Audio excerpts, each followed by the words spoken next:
Start investing in gold and silver at sdbullion.com today and join over 35,000 precious metals investors who have made the switch to the lowest gold and silver prices in the industry.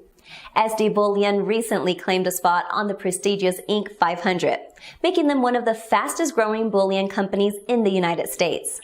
With low bullion prices and over-the-top customer service, SD Bullion is setting the standard for precious metals transactions. Visit www.sdbullion.com today. Start saving on every precious metals purchase you make.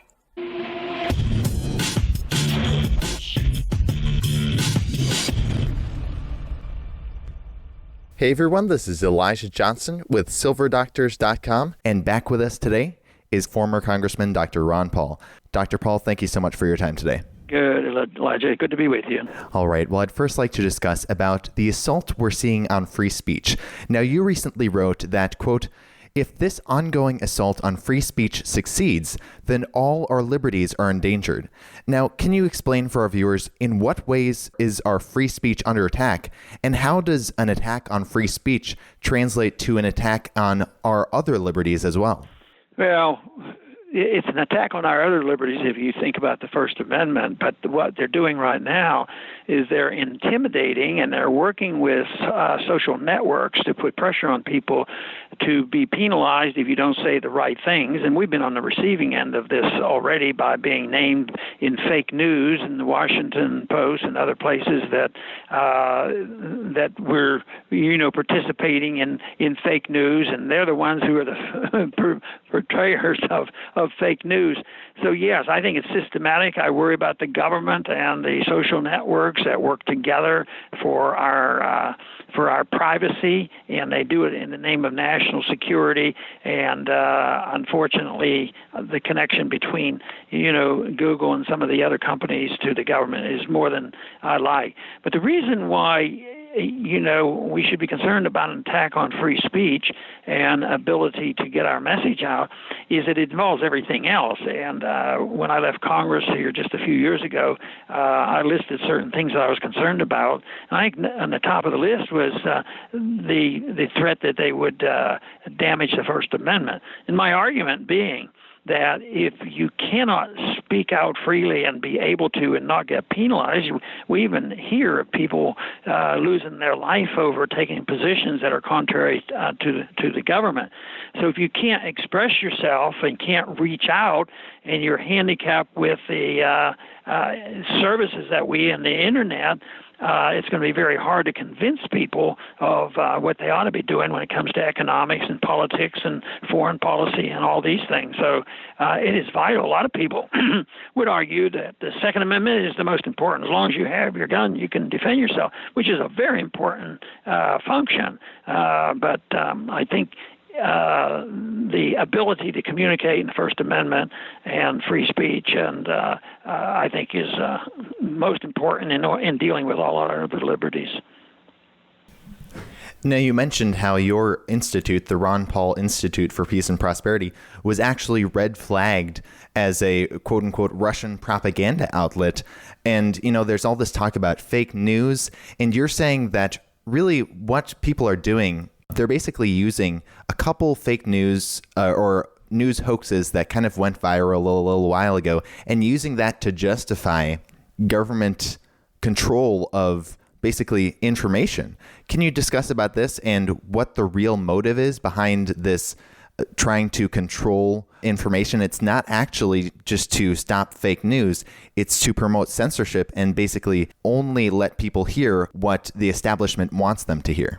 Yeah, and if we're putting out news that informs people where they can't get the news anyplace else, the only thing that they can do at the present time is to discredit that news and say, oh, he said something that indicated that we don't have to go to war with Russia, and the confrontation is way overblown.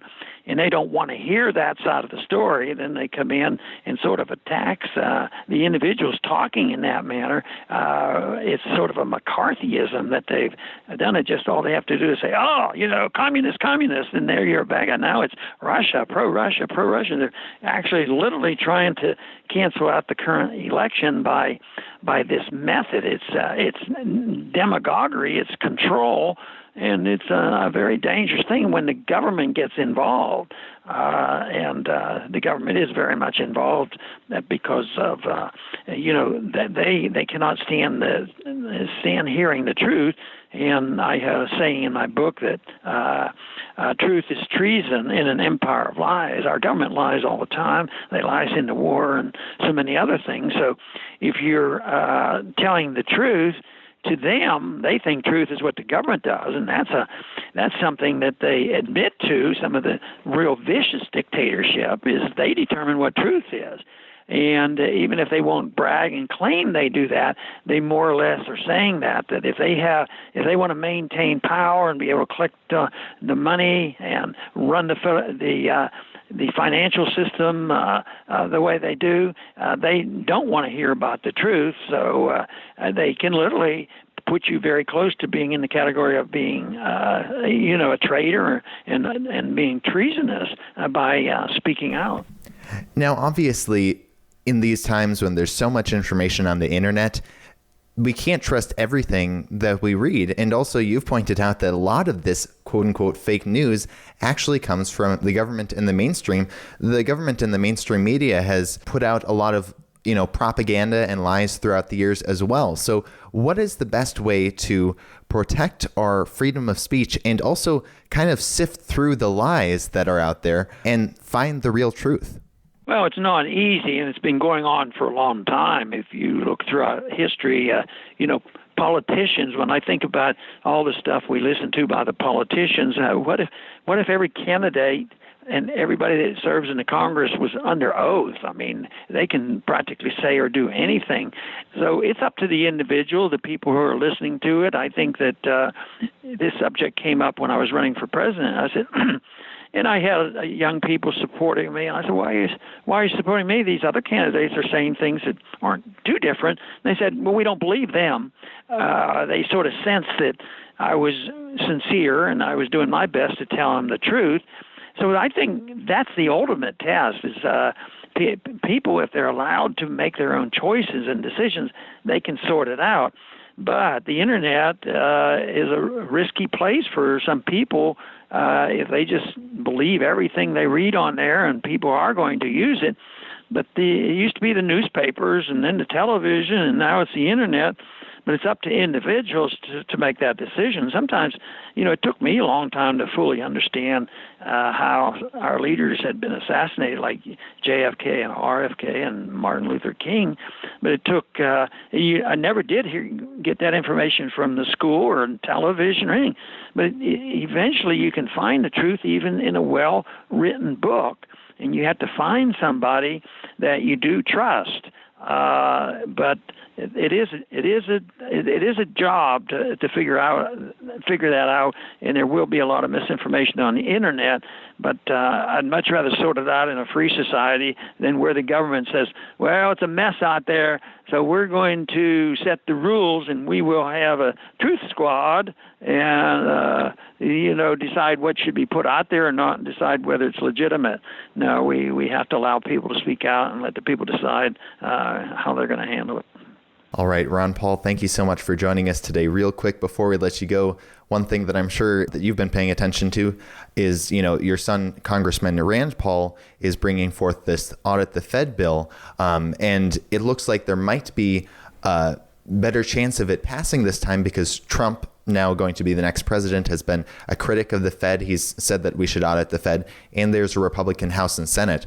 What is your opinion on the prospects for passing the Audit the Fed bill? Well, better than ever, but it's still going to be a tough road because there's so many powerful special interests, and if there's going to be curtailing of some Federal Reserve powers. Even Trump has admitted, higher interest rates right now could really damage the economy. So all of a sudden there's a bunch of realism that goes on, and the transition is horrible. The symptoms of transitioning are such that it's sort of like, I compare it to people who are on drugs. The drugs are very damaging, but stopping them, and people have tremendous reactions. The economy is like that too. So that's the kind of thing they would have to face. But the answer to your question is we have a better chance than ever, but it'll be touch and go. I just think that the special interests are really, really going to pile on and yell and scream that you can't do it now, do it some other day, that sort of thing. All right. And where can our viewers find you online?